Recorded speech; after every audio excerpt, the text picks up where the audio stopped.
I see a lot of people collaborate in terms of, well, like two service providers who collaborate on an education or a template, an education company or a template shop or some element related to their original industry. It's great that you want to have a 50-50 partnership. That's a little bit dangerous. I would be careful about how, like I wouldn't recommend it, but I understand why you want that.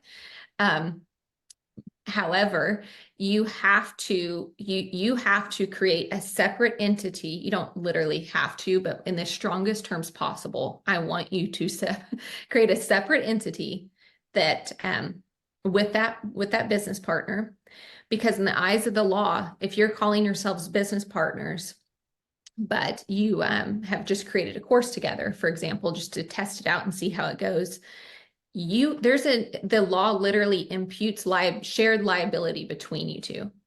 So whether you think that you've actually created a partnership or not, the law's already decided that. And you don't want your business partner to get squirrely and do who knows what. Right. And, the company, what I usually see is one party ends up carrying more of the workload than the other. Almost every single time I see There's that. an operator and a visionary.